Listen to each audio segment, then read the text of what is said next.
नमस्कार दोस्तों, मैं राजेंद्र सिंह कौशल टुडे हरियाणा की तरफ से आपका स्वागत करता हूं।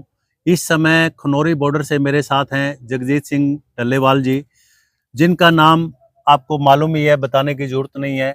पर क्या-क्या दिक्कतें उनको सरकारों की तरफ से आ रही हैं, बेशक हरियाणा सरकार है, पंजाब सरकार है या फिर केंद्र सरकार है, और क्यों ऐसा इन्होंने ज़बरदस्त फैसला लेना पड़ा कि जिसके हिसाब से आप लोगों ने सुना है कि 26 तारीख से बहुत बड़ा एक जो फैसला लिया है डल्लेवाल साहब ने। बात करना चाहेंगे इसी विषय पर। सत श्री अकाल जी। जी, सत श्री अकाल जी, नमस्कार जी।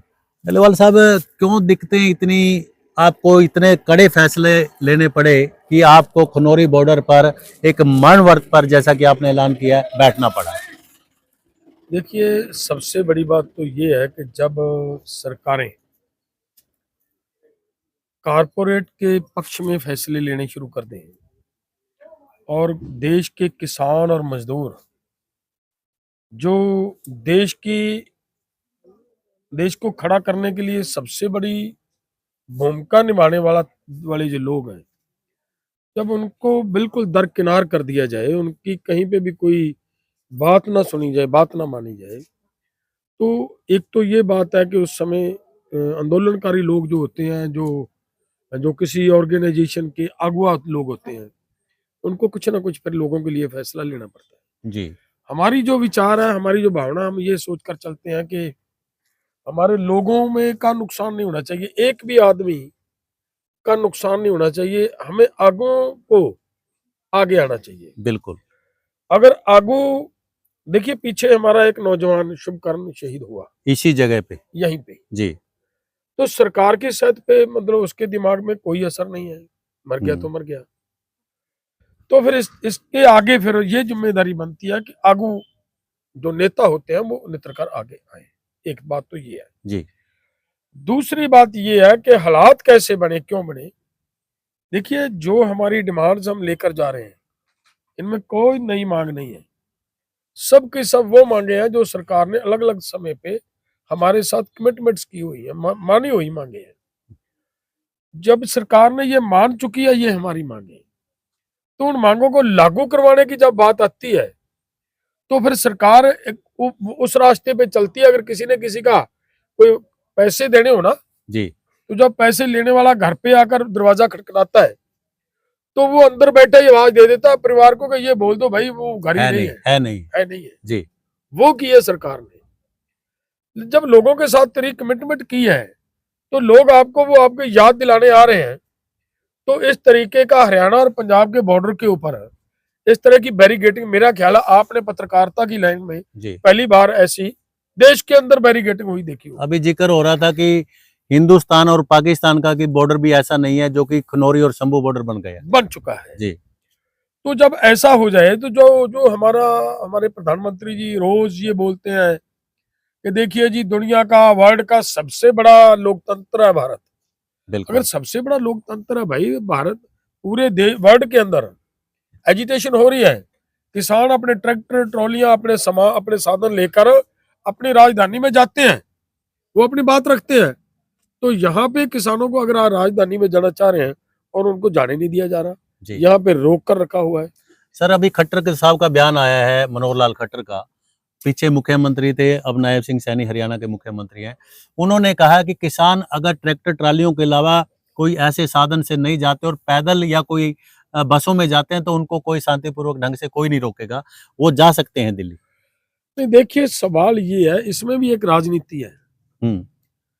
हमारा प्रोटेस्ट है, हमारा आंदोलन, हमारी सरकार जो केंद्र की सरकार है, इसका स्वभाव, उनकी इसका नेचर जी। हम अच्छी तरह जानते हैं कैसा नेचर है। पिछली बार आंदोलन किया, वहां पे जाकर 13 महीने बैठने के बाद प्रधानमंत्री बिना किसी के साथ बैठक किए ये बोल देते हैं कि भाई ये तीनों कानून वापस लेते हैं हम। किसानों के साथ बातचीत करना भी उचित नहीं समझती। जी। तो उनका ये 13 महीने हमें वहां बैठा कर रखा, 9 महीने से ज्यादा समय हमें आप यहाँ बैठा कर रखा हुआ है। अगर हम दिल्ली जाएं, हम ठीक है उनकी बात है, अगर हम दिल्ली जाएं ट्रैक्टर के बगैर जाएं, हमारा घर वहां पे नहीं बन सकेगा। वहां सरकार एक दिन में तो बात हमारी मानेगी नहीं। ये आपको लगता है कि नहीं मानने वाली? नहीं, ये एक्सपीरियंस देख चुके हैं हम। पुराना एक्सपीरियंस हो चुका पुराना एक्सपीरियंस हो चुका है। है जी। अगर हमारा हम जाते हैं वहां पे तो हमारे पास हमारा खाने की व्यवस्था, हमारे रुकने ठहरने की व्यवस्था, और ये सर्दी का मौसम आ रहा है वो तो जरूरी चाहिए ना हमारे बिल्कुल पास। बिल्कुल। तो अगर वो नहीं करने देना तो इसका मतलब तरीका है कि इनको इस तरीके से ऐलान कर दो, बोल दो, वो तरीका ना हो पाएगा तो ना मतलब ये जा पाएंगे। ये लगातार उनका यही रहा है जी। और वही तरीका उनकी तरफ से इस्तेमाल किया जा रहा है। सर, अभी नायब सिंह सैनी हरियाणा के मुख्यमंत्री हैं, पंजाब में भगवंत मान है, केंद्र सरकार के साथ है। क्या ये तीनों सरकारें, चाहे पंजाब के, हरियाणा, केंद्र सरकार है, क्या आपको ऐसा लगता है कि तीनों सरकारें एक ही थाली की चट्टे बट्टे हैं, या कोई ना कोई इनमें कोई लीनियंसी है, नम्रता है कि वो किसानों के हक की कोई बात करने का प्रयास करे? इनमें से कोई भी लीनियंट नजर नहीं आ रहा जी। आप इनके ऊपर ध्यान दो। हम्म। दिल्ली के बॉर्डर पे लगभग 800 से अधिक किसानों की आत्महत्याएं हुई, उनमें उन्होंने भी शहादत हुई है। और एक बाबा जी ने गोली मारकर अपने आप को आत्महत्या की, वहां पे ये घटना हुई, हम्म। यहाँ पे भी हो गया। हाँ इतना ज्यादा शहादतें होने के बाद जी। भारत सरकार की तरफ से एक शब्द उन शहीदों के लिए बोला नहीं गया। उसके बाद आते हैं हम हरियाणा की सरकार के ऊपर जी। जिस सरकार ने किसानों के ऊपर गोलियां चलाई और अपने उन्हीं ही अधिकारियों को राष्ट्रपति अवार्ड के लिए उनके नाम सेलेक्ट किए जा रहे हैं कि इनको राष्ट्रपति अवार्ड मिलना चाहिए क्योंकि इन्होंने यहाँ पे किसानों को रोका है। अरे भाई, किसान आ रहे हैं, कोई कोई मतलब बाहरले मुल्क से कोई सब फौज तो चढ़ाई करके आ नहीं रही। अपने ही किसान है, अपने अपने मुल्क के किसान किसान है। एक ही देश है, एक बिल्कुल ही देश के लोग आ रहे हैं, तो यहाँ पे इनका चेहरा नंगा हुआ। जी। सेकंड बात ये है कि यहाँ पे शुभकर्ण शहीद हुआ। शुभकर्ण की शहादत पे ना तो हमारे देश के गृह मंत्री, ना प्रधानमंत्री, ना राष्ट्रपति, किसी के मुंह से हमदर्दी भरा एक शब्द तक नहीं निकला। हरियाणा वालों ने तो उनको मारा, उनका तो निकलना ही नहीं था। इन्होंने उसको किसानों का शहीद तो ऐलान कर दिया पंजाब वालों ने, लेकिन जब उनका मुकदमा दर्ज करने की बात आई तब यहाँ पे भी हमें रोड के ऊपर उनकी डेड बॉडी को रखकर मुकदमा दर्ज करवाने के कई नौबत पर लाना पड़ा। सर, क्या सरकार ने कोई ऐसा फैसला नहीं किया कि जब अधिकारियों को अवार्ड दिए जाते हैं, क्या किसानों को अवार्ड दिए जाते हैं? देखिए, किसान उनके एजेंडे पे नहीं है, किसी भी सरकार के एजेंडे पे किसान नहीं है। अगर किसान इनके एजेंडे पे हो फिर तो यहाँ पर ये नौबत आती नहीं जी। देखिए, एक बार इसी किसान को किसान और जवान के साथ जोड़कर किसी एक प्रधानमंत्री ने ये भी नारा दिया, जय जवान जय किसान। जय किसान। राइट।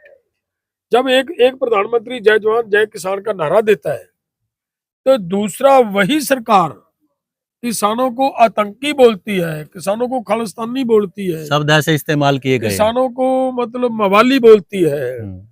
तो दोनों सरकारों में बहुत अंतर है। लेकिन मोदी जी एक बात कहते हैं कि किसान मेरे सबसे एक प्रथम श्रेणी के किसान हैं, उनकी मैं आमदनों के लिए भी वचनबद्ध हूं ताकि उनकी दुगनी आमदन हो, लेकिन किसानों को भी मेरे साथ लगना चाहिए। देखिए, आमदन दुगनी करने की जो बात है, अगर इसका आप इतिहास पढ़ लोगे जी तो मुझे लग रहा है कि पीछे की जो सरकारें हैं पीछे रही हैं जी। अगर हम ये क्वेश्चन का जवाब ये देते हैं जो अब दे रहे हैं तो हमारा जो क्वेश्चन के जवाब के ऊपर वो यही कहेंगे कि ये पॉलिटिक्स कर रहा है डल्लेवाल। तो आप इनका थोड़ा स्टडी करो। जब पीछे की सरकारें रही हैं उनके समय में कितने परसेंट हमारी फसलों का भाव बढ़ा है, रेट बढ़ा है, और जब इनका समय आया है इतने समय के अंदर इनके समय में कितने परसेंट बढ़ा है, तो सब शीशा हो जाएगा सामने। सर, सरकार का मानना है कि 2014 में जब बीजेपी की सरकार आई उस समय कनक का और चोना जिसको जीरी है उसका रेट 1000 रुपए के आसपास था, और अब 2000 से ऊपर 10 सालों के अंदर कनक का और जीरी का जो रेट है वो जा चुका है, इसलिए हमने आमदन दुगनी की है। नहीं, देखिए, मैं ये कह रहा हूँ कि आपने ये कुछ तरीका नहीं ये कह देना कि हमने इस तरीके से इसकी आमदन दुगनी की है। आमदन दुगनी करने का मतलब ये होना चाहिए कि आदमी का लागत कितनी आ रही है, उस लागत के हिसाब से क्या उसकी आमदन दुगनी हो रही है या नहीं हो रही। अगर लागत से आमदन डबल हो जाए तो मान लेंगे उनकी इनकम डबल हो यानी जाती है। एक्सपेंसेस खर्चा ज्यादा है, आमदन कम है। देखिए अभी अभी जो सुप्रीम कोर्ट ने कमेटी बनाई है, जी। उस कमेटी ने अभी अभी नई रिपोर्ट दे दी है और उन्होंने उसमें ये कह दिया कि जब किसान इनपुट्स यूज करता है एग्रीकल्चर के ऊपर और जब वो मंडी में जाकर अपनी फसल की को बेचता है तो वो उनका बैलेंस नहीं बन पा रहा। राइट। तो यही मतलब ये उन्होंने कमेटी ने भी एक अपनी एक रिपोर्ट में दिया है। रिपोर्ट में बोल दिया, अभी अभी बोला है, जी। कोई ज्यादा पुरानी बात नहीं, अभी आज आज ही रिपोर्ट मतलब तो सबमिट फिर की गई है। ये जब कमेटी रिपोर्ट दे रही है तो सरकार को कमेटी की रिपोर्ट पर विश्वास करना चाहिए। नहीं, सरकार अगर कमेटी के ऊपर, कमेटियां तो देखिए कैसी बनती है, क्यों बनती है कमेटी, इसलिए बनती है कि काम को लंबा कैसे खींचा जाए, एक बार उसको टाला कैसे जा सकता है, वो एक रास्ता निकाला जाता है। अगर कमेटी की बात, कमेटी तो बहुत छोटी चीज होती है। जी। सरकार ने एक कमीशन बनाया था 2004 में, जिसको स्वामीनाथन कमीशन भी बोलते हैं, स्वामीनाथन रिपोर्ट। रिपोर्ट। बिल्कुल। तो वो उस कमीशन के चेयरमैन थे डॉक्टर स्वामीनाथन जी, और उनकी अध्यक्षता के अंदर वो पूरी की पूरी रिपोर्ट तैयार हुई और 2006 में वो रिपोर्ट टेबल पे आ गई। बिल्कुल। जब 2006 में वो टेबल पे रिपोर्ट आई, आज तक सरकार ने वो रिपोर्ट लागू नहीं की। जी। और देखिए कमीशन क्या होता है, कमेटी और कमीशन का जमीन आसमान का अंतर होता है। कमेटी तो बहुत छोटी चीज होती है, काफी कमीशन बहुत डिफरेंस बड़ा है, चीज होता है, काफी डिफरेंस बहुत है। बड़ी चीज होता है। राइट। मुलाजमों के लिए जो पे कमीशन जितने भी आए, सभी की 7 पे कमीशनों का रिपोर्ट सी दो वो लागू हो चुकी है, बिल्कुल। लेकिन किसानों का एक ही कमीशन आया और उसी कमीशन की रिपोर्ट लागू नहीं की। तो ये कैसे मानेंगे कि कमेटियां इनके लिए तो सिर्फ काम को लटकाना, काम को लंबा पाना, उसका एक तरीका होता है, और कमेटी की बात ये मानते नहीं है। और पिछले दिनों हमारे साथी कमेटी वालों के साथ मिले भी हैं, उन्होंने भी ये कहा है कि हमारा काम है रिपोर्ट सबमिट करना, हम रिपोर्ट तो सबमिट करेंगे, लेकिन हम आपके साथ ये वायदा नहीं करते कि हम इस रिपोर्ट को लागू भी करवा पाएंगे। जी। ये उन्होंने पहले बोल दिया। सर, अब आपने जो फैसला लिया 26 तारीख से मणवर्त पर बैठने का, बहुत बड़ा जिंदगी का ये फैसला है। क्या आपको लगता है कि इस कदम से सरकार कहीं ना कहीं एक मानसिक दबाव में आएगी और आप लोगों के साथ बात करने का प्रयास करेगी? देखिए सवाल ये है कि 800 से अधिक किसान हमारे पहले शहीद हो चुके हैं। इस आंदोलन में भी 40-45 के करीब मतलब किसान शहीद हो चुके हैं, और एक नौजवान युवा जिसको सीधा गोली मारकर शहीद कर दिया, वो सब हमारे साथ हो चुका वहाँ पे। और सरकार का जिस तरह का हमारे किसानों के प्रति एटीट्यूड है, वो अब सब हम लोग देख रहे हैं।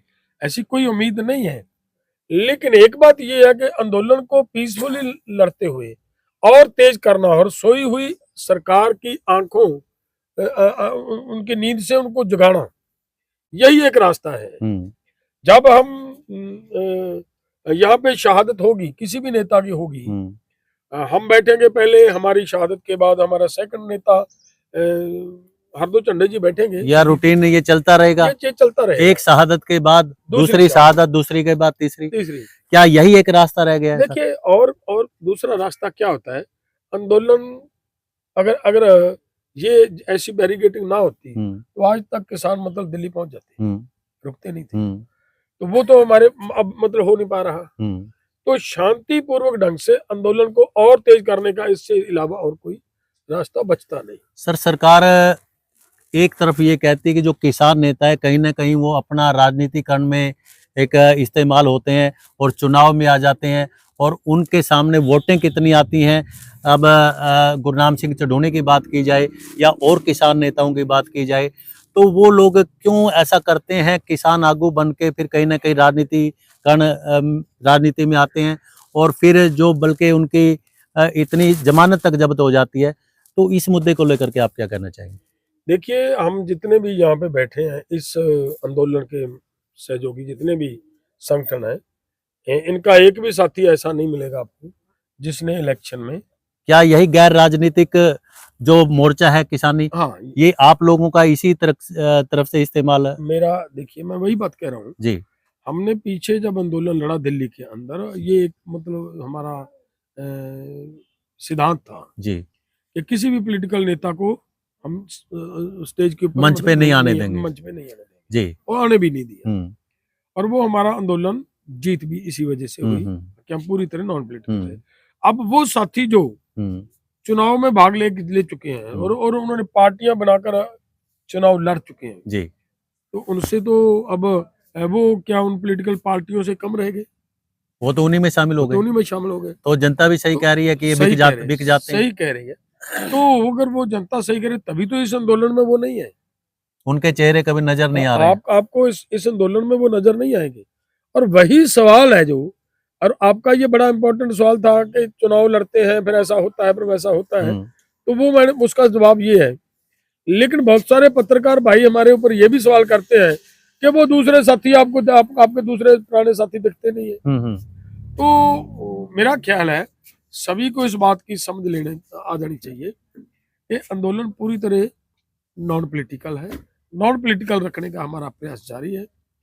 कहीं पे भी हमारा एक भी पूरे आंदोलन के समय में या जब से मैं जथेबंदी में काम करना शुरू किया जी। आज तक मेरा एक भी कहीं पे कोई स्टेटमेंट निकाल दे जहाँ पे हमने बोला हो कि इसको सपोर्ट करना इसको नहीं करना, एक भी। सर, राकेश टिकैत के बारे में सवाल करूंगा। राकेश टिकैत के बारे में आपका क्या विचार? देखिए, मुझे लग रहा है कि किसी ऑर्गेनाइजेशन के बारे में कुछ ना बोला जाए तो अच्छा रहेगा। राइट। किसी भी ऑर्गेनाइजेशन है वो कैसा काम करती है, वो उनका क्या तरीका है, वो उनका अलग तरीका है, अपना तरीका है। सर, सरकार का नुमाइंदा कोई आपके साथ बात करने के लिए आता है तो उनका वेलकम होगा या उनको इग्नोर किया जाएगा? नहीं, देखो, बातचीत के लिए हम यहाँ पे बैठे हैं, हम्म कोई हमारे साथ बात करने के लिए आता है तो बातचीत के माध्यम से ही तो बात आगे बढ़ती है, बढ़ेगी। राइट। तो हमारा कभी ऐसा नहीं होता, ना आज है ना आगे रहेगा, कि जब भी सरकार हमारे साथ बातचीत करना चाहे हम बातचीत से कभी भागते नहीं, बातचीत करेंगे और अपनी बात सरकार के आगे पूरी मजबूती से ताकत से रखेंगे। सर, लास्ट सवाल करूंगा। आपके स्वास्थ्य के बारे में कुछ विचारधारा आ रही है कि वो बीमार हैं और वो कहीं ना कहीं इस चीज का फायदा उठाना चाहते हैं और अपनी शहादत देकर के शहीद होना चाहते हैं। बड़ा कड़वा सवाल है सर, लेकिन बहुत जरूरी था आपसे इस बारे में बात करना ताकि लोगों को इसके बारे में क्लियरेंस हो। इसके बारे में क्या कहना चाहिए? देखिए, मामला ये है कि मैं अपनी ऑर्गेनाइजेशन का अध्यक्ष हूँ और आगे की बात है जो मैं उसके साथ साथ एसकेएम नॉन पॉलिटिकल का भी कन्वीनर हूँ। राइट। अब जब मैं एसकेएम नॉन पॉलिटिकल, जिसमें लगभग 100 के करीब ऑर्गेनाइजेशन छोटी बड़ी काम करती हैं, उनका मैं कन्वीनर हूँ, तो ये सबसे पहले जंग के मैदान में उतरना जिम्मेदारी बनती है नेता की। अगर किसी फौज का सेनापति पीछे रहेगा तो फिर लड़ाई नहीं लड़ी जा सकती।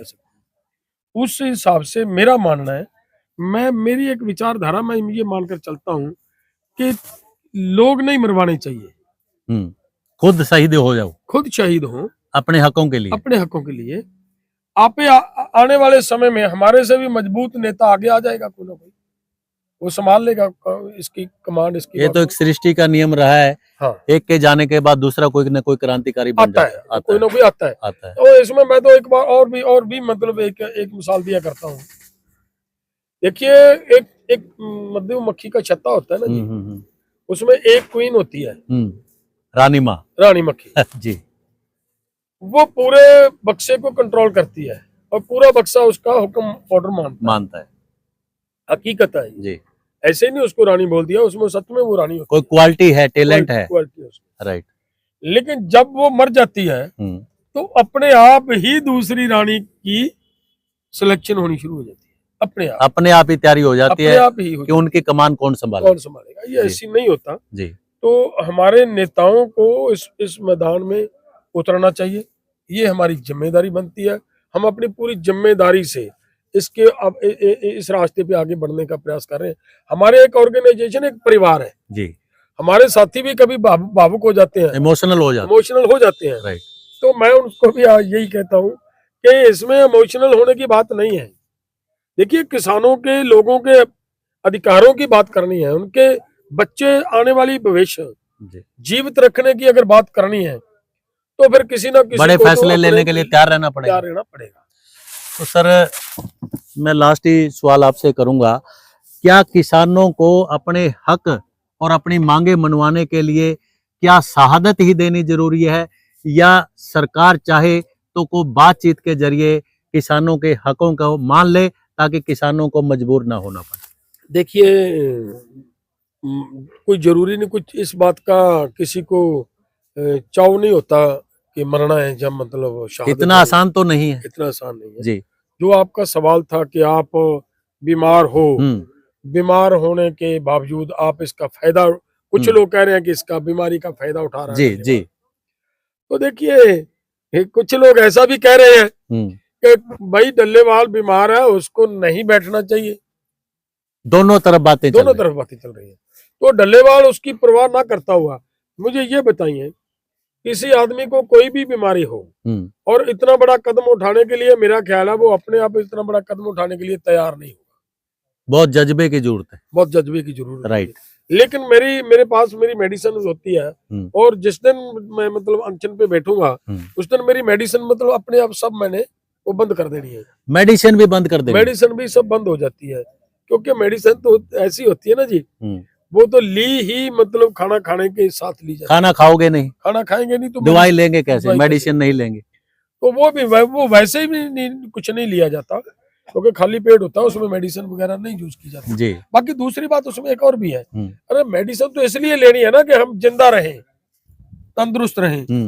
हम हमारा निशाना ये नहीं होता हम अनशन पे बैठेंगे, अमरन अनशन पे बैठेंगे जी। तो फिर ये सोचने की क्या जरूरत है कि भाई और लंबा समय जीवित रहे। फिर तो ये है कि जब मरना है, सरकार ने ये फैसला ले लिया कि किसान मरते हैं तो मरे, फिर किसान ना मरे, किसानों का नेता मरे। और नेता अगर नेता को ऐसी सिचुएशन बनती है तो उनको मेडिसिन का मेरा ख्याल सहारा नहीं लेना चाहिए। बहुत बहुत धन्यवाद सर।